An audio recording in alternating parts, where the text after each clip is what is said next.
ஒரு பெண்ணின் அங்கங்கள் இப்படி இருக்கும் பட்சத்தில் அந்த பெண்ணுடைய சுபாவம் எப்படி இருக்கும் என்று சாமுத்திரிகா லட்சணத்தை வைத்தே சொல்லிவிட முடியும்.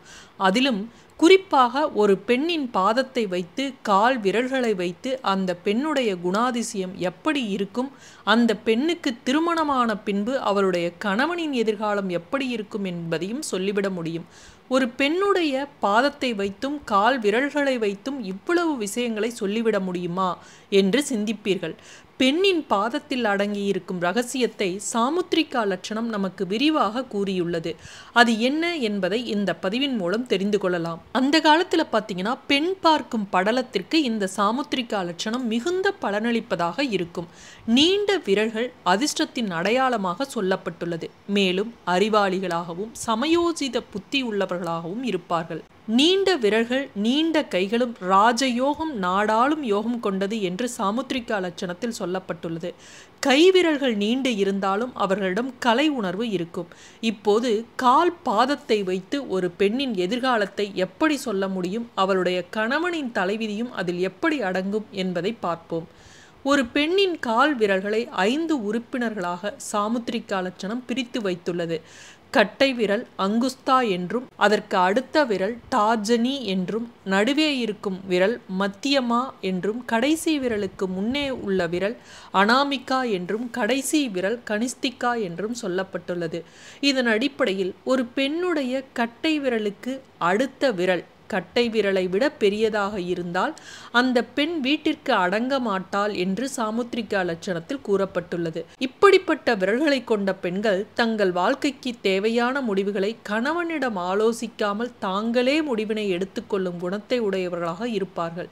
இதன் மூலம் திருமண வாழ்க்கையில் கணவன் மனைவிக்கிடையே சின்ன சின்ன பிரச்சனைகள் வந்து போக வாய்ப்புள்ளது. குடும்பத்தில் பிரச்சனைகள் வரும் பட்சத்தில் இப்படிப்பட்ட பெண்களுடைய கணவர் விட்டு கொடுத்து சென்றால் மட்டுமே குடும்பத்தில் நிம்மதி நிலவும். கால் விரல்களில் பெருவிரலும் அதை அடுத்த விரலும் வித்தியாசமில்லாமல் சரிசமமாக இருக்கும் பெண்கள் தீர்க்க சுமங்கலியாக வாழ்வார்கள். தாராள குணமும் தானம் தர்மம் செய்யும் பண்பும் கணவனின் நிழல் போல இவர்கள் வாழ்வார்கள். குடும்பத்தின் குலவிளக்கு போல திகழ்வார்கள்.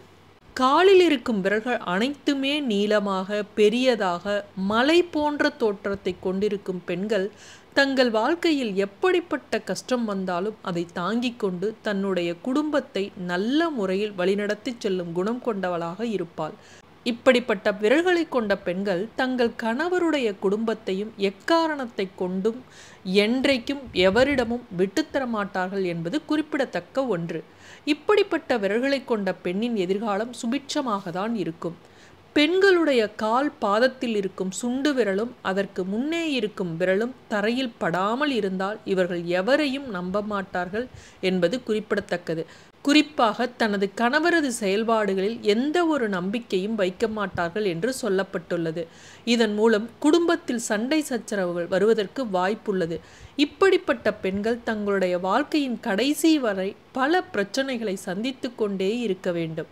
அதற்கு முன்னே இருக்கும் விரலும் சரிசமமாக இருந்தால் கணவரின் வாழ்க்கையில் பண நஷ்டம் ஏற்பட்டு கொண்டே இருக்கும் என்றும் தொழிலில் முன்னேற்றம் அடைய மாட்டார்கள் என்றும் சொல்லப்பட்டுள்ளது. கால் விரல்களின் இடையே அதிகப்படியான இடைவெளியை கொண்ட பெண்கள் தாராளமாக செலவு செய்யும் குணம் கொண்டவர்களாக இருப்பார்கள். இதே போல ஒரு பெண்ணுடைய கால் பாதத்தில் சக்ரா, ஸ்வஸ்திகா, துவாஜா என சொல்லப்படும் இந்த குறியீடுகள் ரேகையில் இருந்தால் அந்த பெண் மிகுந்த அதிர்ஷ்டசாலிகள் என்றும் சொல்லப்பட்டுள்ளது. இவர்கள் வாழ்க்கையில் ராஜயோகத்தை பெற்றவர்களாகவும் இவர்களை மணமுடிக்கும் கணவரும் மிக அதிர்ஷ்டசாலியாகவும் இருப்பார்கள் என்று சொல்லப்பட்டுள்ளது.